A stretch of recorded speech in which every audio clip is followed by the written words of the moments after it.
사도신경으로 우리의 신앙을 하나님 앞에 고백합니다.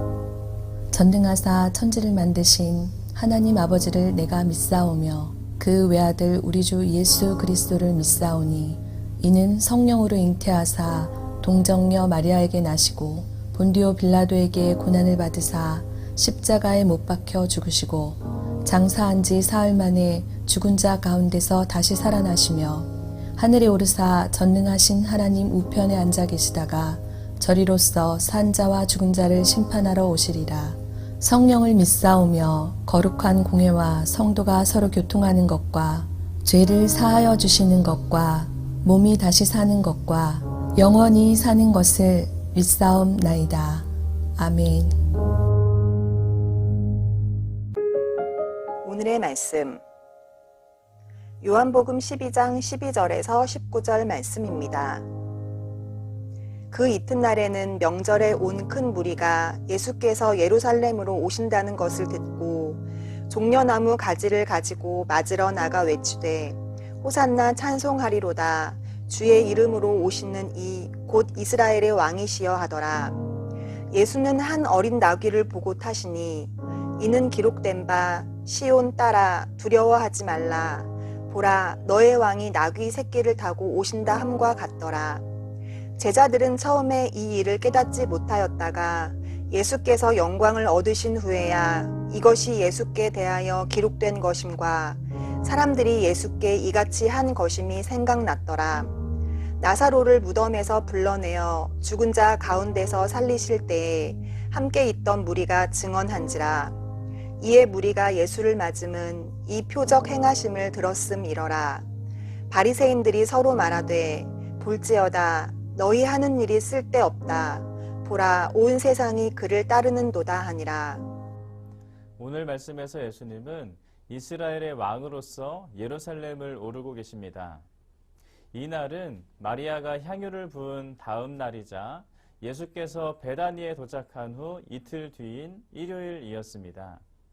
예루살렘은 유월절 분위기가 무르익고 있었고 당시의 이스라엘은 로마의 통치 아래에 있었기 때문에 애굽에서의 해방을 기념하는 유월절은 더욱 특별하였습니다.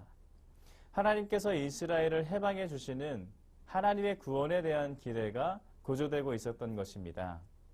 그런데 이번 유월절은 다른 때보다 더욱 특별한 기대감이 감돌고 있었습니다. 바로 예수님 때문이었습니다. 예수님은 그동안 갈릴리와 예루살렘에서 많은 기적을 행하였고 또 많은 사람을 가르쳐 왔습니다. 몇 달 전에는 예루살렘에서 맹인을 고쳤고 또 최근에는 죽은 나사로까지 살렸다는 소문이 이미 많은 사람들에게 퍼져 있었습니다. 때문에 사람들은 이미 예수님을 메시아로 여기고 장차 그가 행할 일들에 대한 기대를 하고 있었습니다. 그런데 그런 예수께서 예루살렘에 오시는 것입니다. 사람들은 하나같이 이번 유월절을 맞아 예루살렘에 오르시는 예수께 이스라엘의 해방, 구원을 기대하고 있었습니다. 그래서인지 예수의 예루살렘 입성 소식을 들은 사람들은 모두 나와 그를 환영하였습니다. 12절 13절은 이 모습을 이렇게 기록합니다. 그 이튿날에는 명절에 온 큰 무리가 예수께서 예루살렘으로 오신다는 것을 듣고 종려나무 가지를 가지고 맞으러 나가 외치되 호산나 찬송하리로다 주의 이름으로 오시는 이 곧 이스라엘의 왕이시여 하더라. 명절을 맞아 예루살렘에 왔던 많은 사람들이 예수님의 입성 소식을 듣고는 모두 나와서 종려나무 가지를 들고 외쳤다는 것입니다. 뭐라고 외치고 있습니까? 호산나 찬송하리로다 주의 이름으로 오시는 이여 곧 이스라엘의 왕이시여. 여러분, 우리는 이 모습을 더욱 이해하기 위해서 종려나무에 대해서 알아볼 필요가 있습니다. 이 종려나무는 이스라엘의 긴 독립투쟁과 관련된 나무였습니다. 특별히 주전 2세기에 있던 마카비 독립투쟁과 관련이 있는 나무인데 시리아 셀류시드 왕조의 강압적인 정책으로 예루살렘이 더럽혀졌을 때 마카비 가문은 그들에 맞서 무장투쟁을 하였습니다. 그리고 그 결과 주전 164년 시리아를 물리치고 성전을 정화한 첫 수전절에 그들은 종려나무 가지를 흔들며 하나님을 찬양했습니다. 또 주전 141년에는 시리아로부터 완전한 독립을 쟁취하였는데 그때 역시 종려나무 가지를 가지고 찬양하였습니다. 그런데 오늘 예수님의 예루살렘 입성을 바라보며 이스라엘 사람들은 다시 한번 종려나무 가지를 가지고 예수님을 맞이하고 있는 것입니다. 그렇다면 이때 이스라엘 사람들에게는 어떤 기대감이 있었던 것일까요? 로마의 압제로부터 그들을 구원해줄 정치적 지도자를 예수님에게서 보았고 그를 환영하고 있었다는 것입니다. 그들은 종려나무 가지를 가지고 외쳤습니다. 호산나, 호산나. 이 호산나라는 단어, 주여 구원하소서라는 뜻을 가진 히브리어입니다. 하나님의 구원을 기념하는 유월절과 잘 들어맞는 표현이죠. 또한 로마로부터 구원을 기대하고 있는 사람들의 열망과도 잘 들어맞는 표현입니다.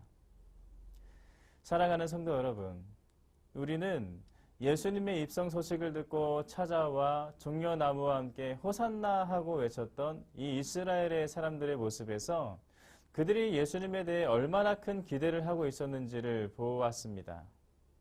그들은 이미 예수님을 메시아로 인정하였고 특별히 왕으로서의 정치적 역할을 기대하고 있었으며 그를 통해 마치 마카비 투쟁의 결과처럼 로마의 압제에서 벗어나는 민족적 승리, 곧 또 다른 유월절 해방을 강렬히 원하고 있었습니다. 그런데 이러한 상황에서 예루살렘에 오르고 있는 예수님의 모습은 어떻습니까? 그들의 기대처럼 왕 같은 화려함과 웅장함이 있는 모습이었을까요? 그렇지 않았습니다. 오늘 말씀 14절을 함께 보겠습니다. 예수는 한 어린 나귀를 보고 타시니. 무슨 말입니까? 예루살렘에 오르시는 예수님께서 한 어린 나귀를 타고 오셨다는 것입니다. 예수님의 이런 모습은 군중들의 환호하는 대조를 보이는 행동입니다. 왜 그렇습니까? 군중의 기대와 같이 그가 이스라엘의 해방자로서 정치적 구원을 가져다 줄 사람이라면 승리자를 상징하는 말을 타고 입성해야 하는 것입니다. 그런데 예수님은 말을 타고 입성하는 것이 아니었습니다. 또 무리를 선동하지도 않으셨습니다. 그저 작은 나귀, 고귀한 신분의 사람은 타지 않는 나귀를 타셨습니다. 왜 예수님께서는 사람들의 기대와 다르게 어린 나귀를 타고 이처럼 예루살렘을 오르셨을까요? 오늘 말씀은 이것을 스가랴 9장 9절의 성취로 묘사하고 있습니다. 스가랴 9장 9절은 이렇게 기록하고 있습니다. 시온에 따라 크게 기뻐할지어다. 예루살렘에 따라 즐거이 부를지어다.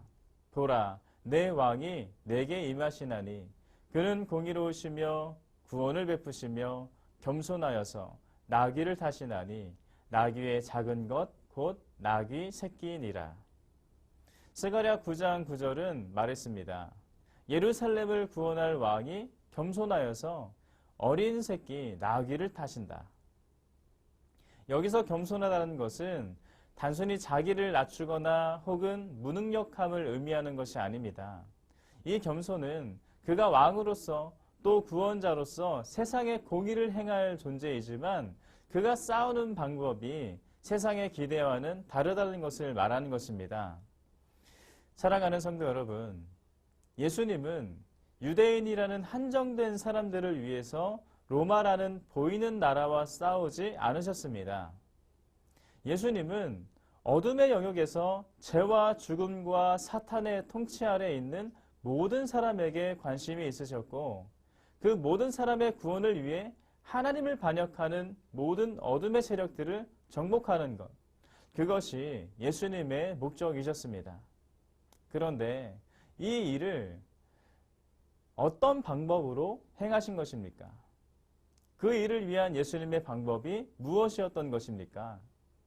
세상의 기대처럼 자기의 힘과 능력으로 싸워 이기는 것이 아닌 겸손이었던 것입니다. 바로 십자가에서 죽는 것, 그것이 예수님의 방법이었습니다.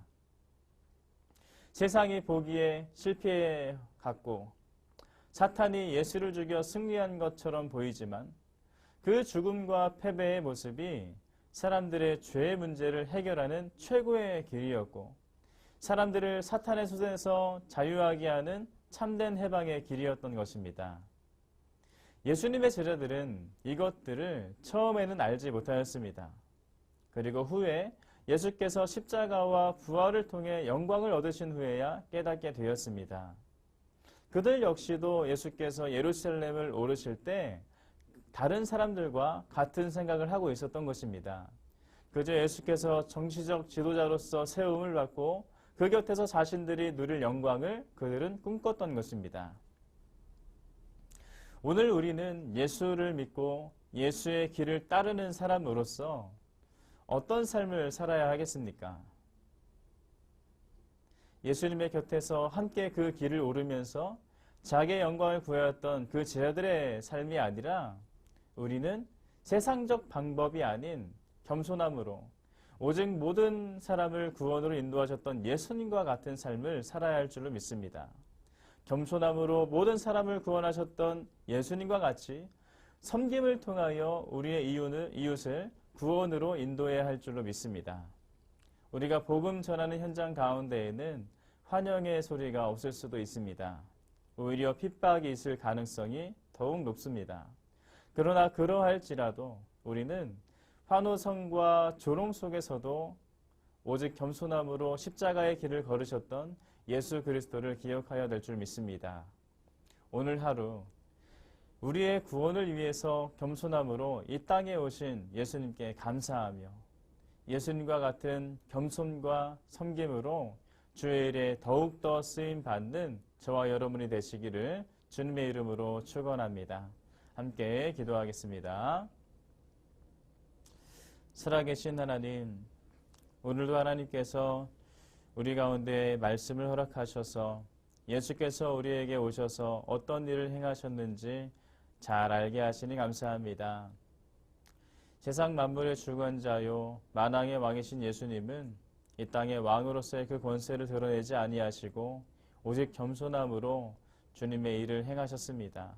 그 겸손함으로 우리는 구원을 얻었고 그 겸손함으로 오늘날 그리스도의 길을 따라가는 자가 되었습니다.